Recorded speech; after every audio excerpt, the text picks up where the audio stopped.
Hello and welcome to this instructional video on democracy and decentralization. I am Satyapriya Rout. I teach sociology at University of Hyderabad. Before I start my lecture, let me give the broad objective of today's lecture.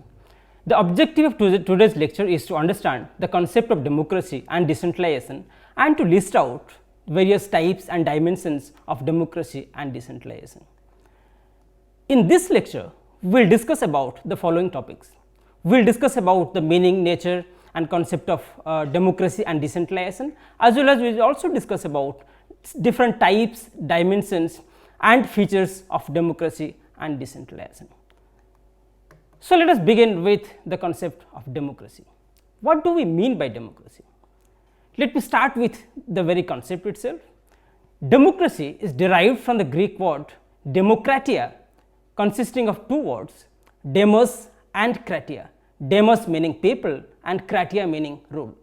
So, etymologically the concept of democracy means rule by the people. So, therefore, it is an institutional arrangement for making decisions either directly by the people or through elected representatives who are elected by the people. So, therefore, democracy essentially is a form of government.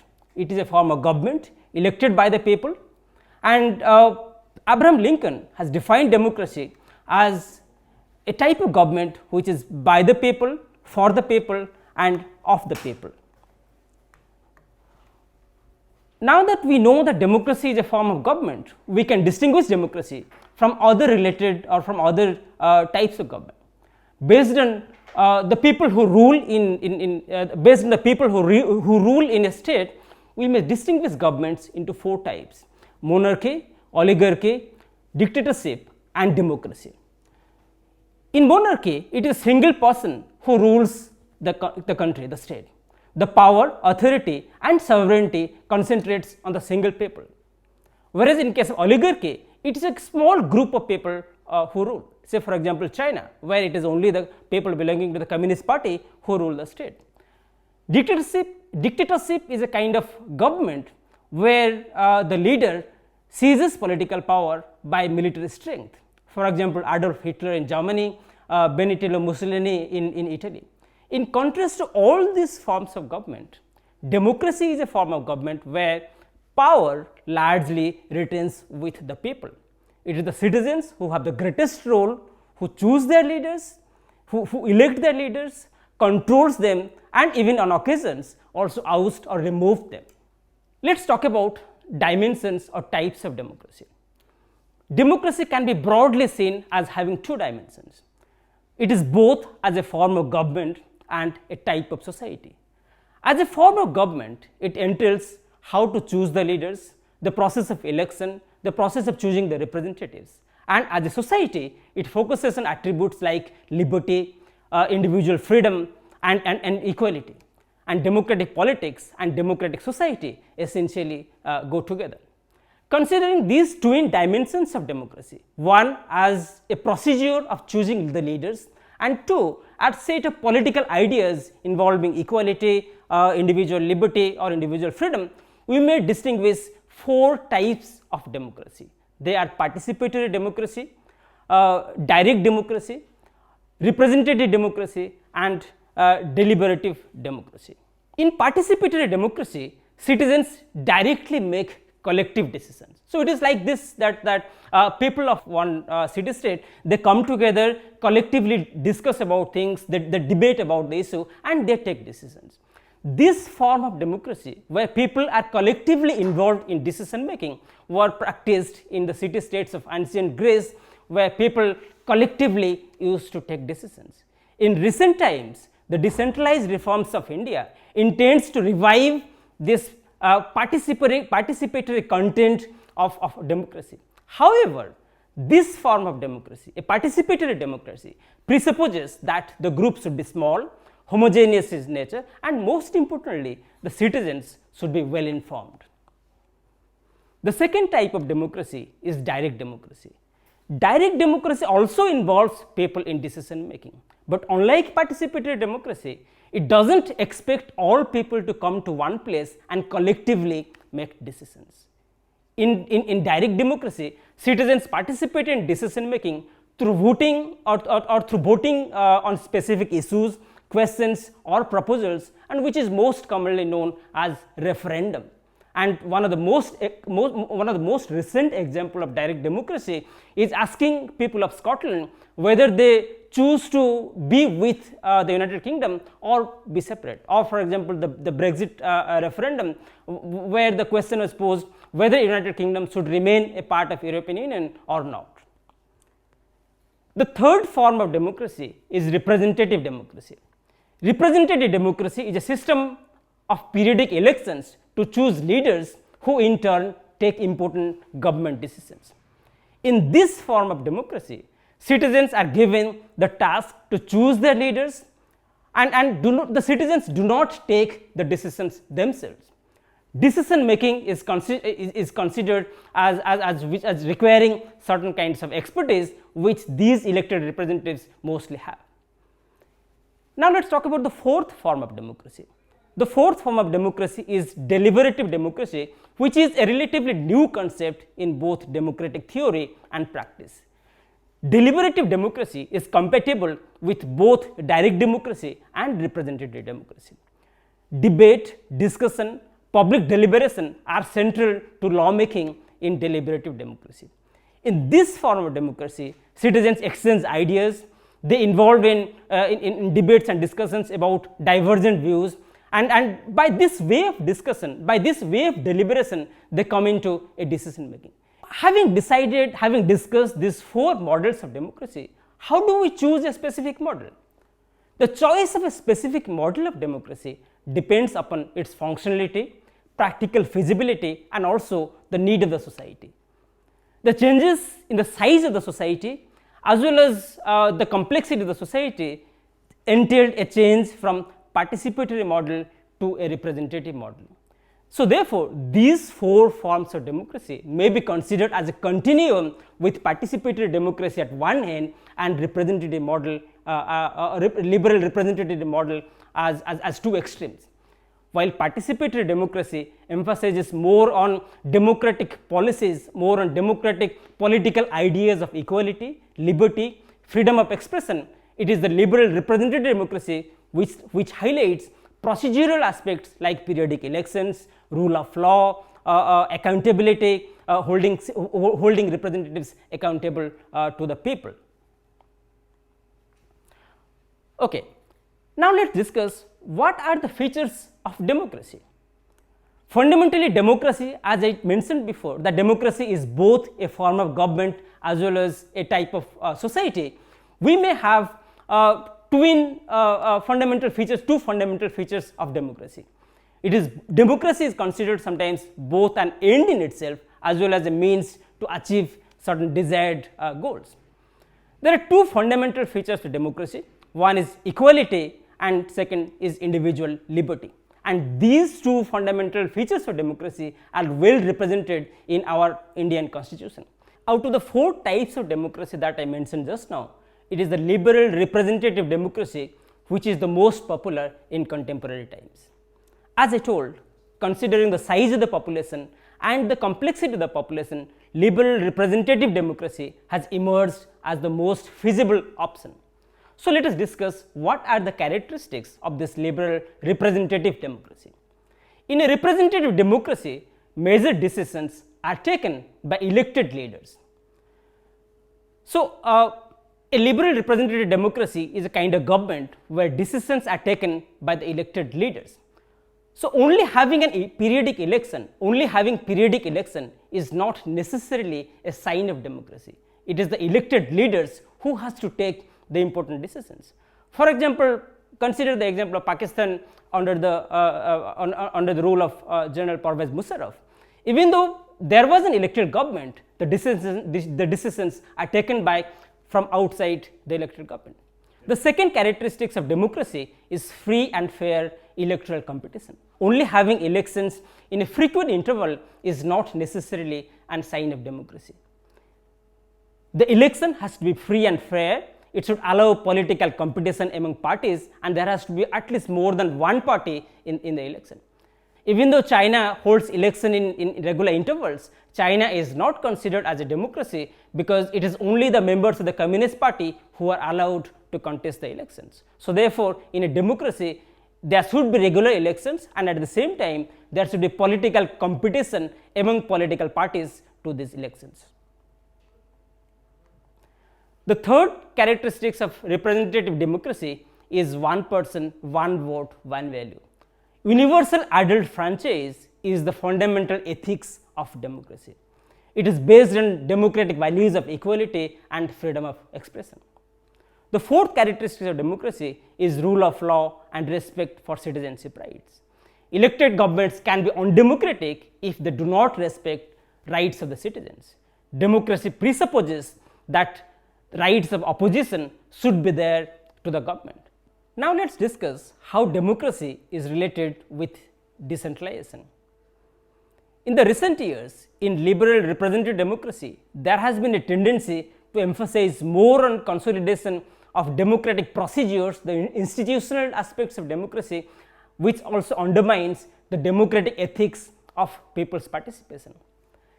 This overemphasis on democratic institutions or the procedures of choosing the leaders, choosing the representatives, and undermining of the essence of democracy, which is participation, has led to what has been now told democratic deficit.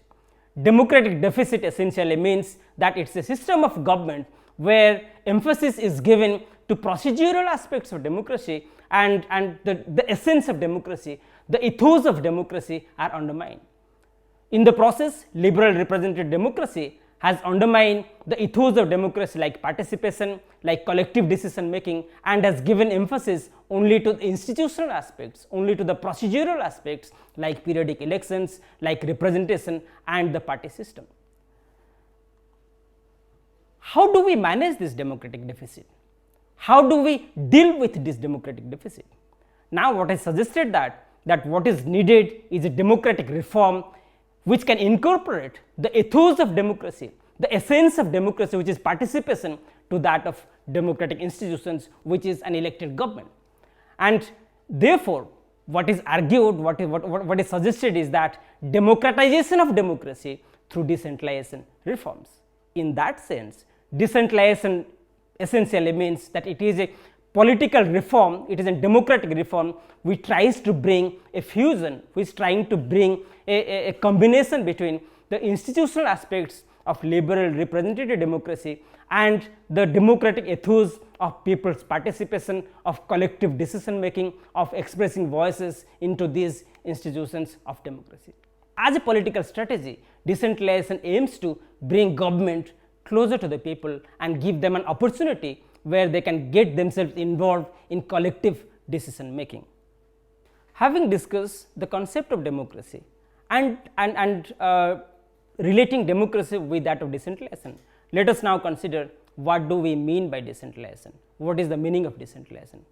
A system of government which involves decentralization functions in a way where local affairs of the people are managed by themselves with their active participation. The Encyclopedia of Social Sciences defines decentralization as the transference of authority, legislative, judicial or administrative, from a higher level of government to a lower level. So therefore, essentially decentralization is a system of transfer of authority and power from a central government to that of a local government. So therefore, decentralization has two important characteristics, it has two important aspects.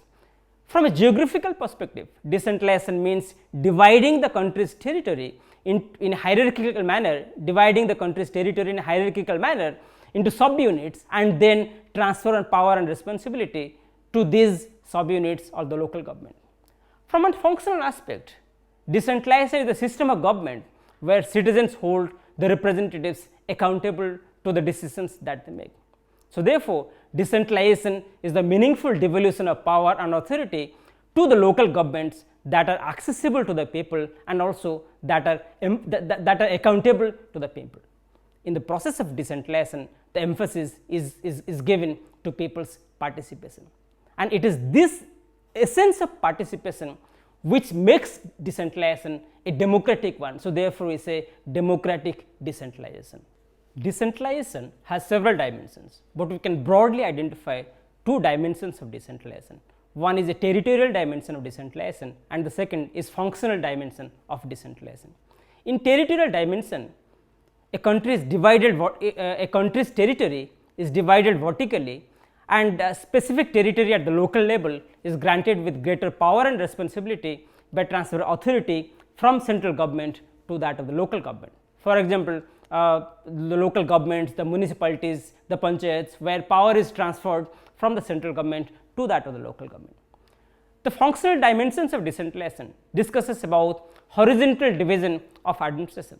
The functional dimension of decentralization entails a transfer of functions of the government from a central agency to that of different other sectors of administration. For example, assigning specific tasks to the line departments, assigning specific responsibilities to a particular department of the government. Based on these two dimensions of decentralization, we may identify broadly four different ways in which decentralization manifests itself. These four dimensions of decentralization are deconcentration, delegation, devolution and privatization. And out of these, delegation and devolution are primarily implemented in India's decentralization.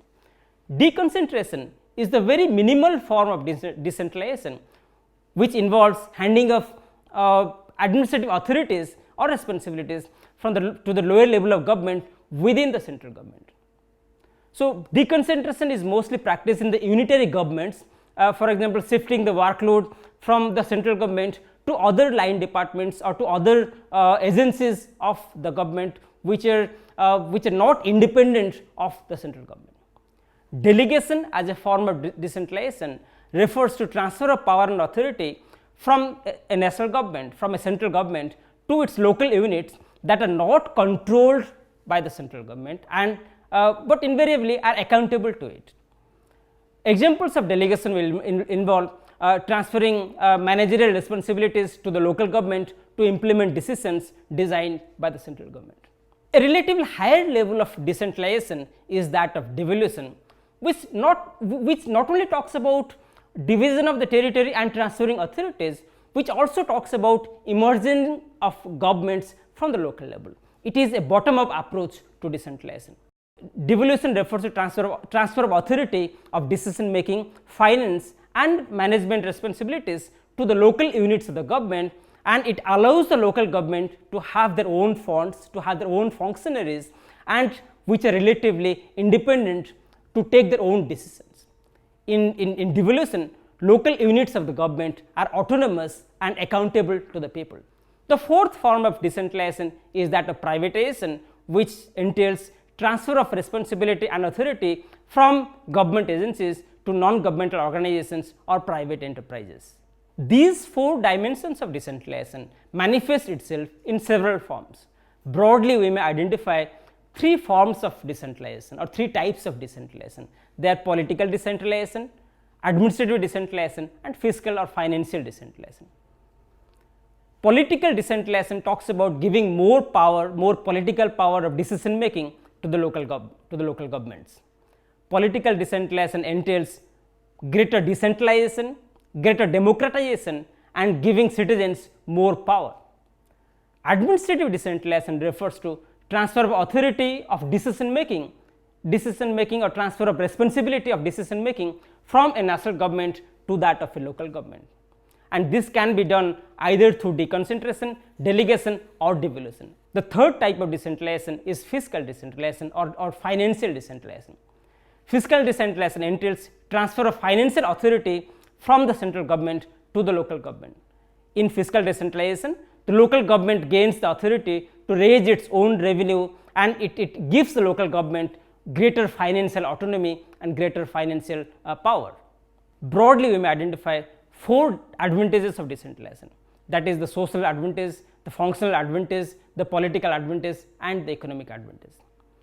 The social advantage of decentralization involves greater social justice and empowerment to the local citizens. As a democratic reform, decentralization creates space for the local people, it creates space for the excluded people to involve themselves in a decision making. Essentially, it creates a more inclusive government.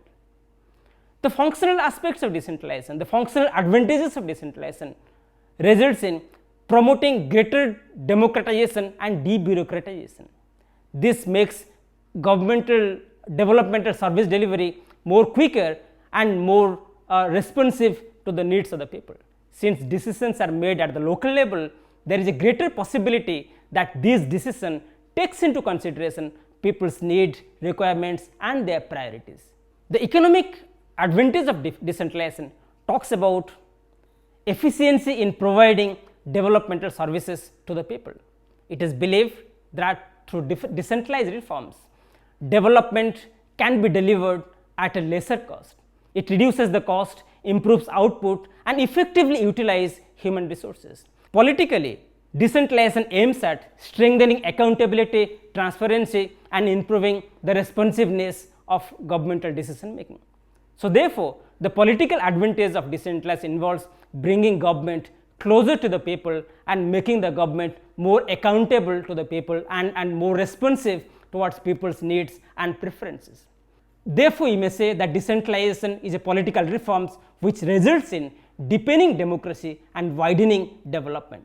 It results in deepening democracy because it brings government closer to the people, it allows people to have a say in decision making, it involves the people in decision making and more importantly, it includes the excluded, the marginalized sections of the people in decision making. The second benefit to conclude, you may say that decentralization results in widening development. It provides developmental benefits to the people with their active participation, with limited cost and it takes developmental decisions which are priorities of the people, which are requirements of the people. So therefore, it takes into consideration people's needs and preferences while taking decisions. Let us now sum up this session on democracy and decentralization. As we discussed, democracy and decentralization are complementary to each other. Decentralization essentially involves a combination of ethos of democracy, that is participation, collective involvement in decision making, with that of procedures of democracy, that is electoral government, periodic elections, party system, political competition, etc. There are three factors which emphasize the democratic component in decentralization and therefore makes it democratic decentralization. These three are collective decision making, as we experience it in the 73rd Constitutional Amendment Act, which empowers the Gram Sabha. The second important feature of democratic decentralization is that of downward accountability of the local government. As a form of government, a decentralized government is accountable downward to the people. It is the people who choose their leaders and it is the leaders who remain accountable to the people. And finally, a decentralized government is expected to remain responsive to the needs and preferences of the people. And this manifests in the field by way of taking people's choices, by way of taking people's preferences, needs and requirements in the decision making process. In the Gram Sabha, it is the people who decide what is required for them. They decide what are the priorities for them.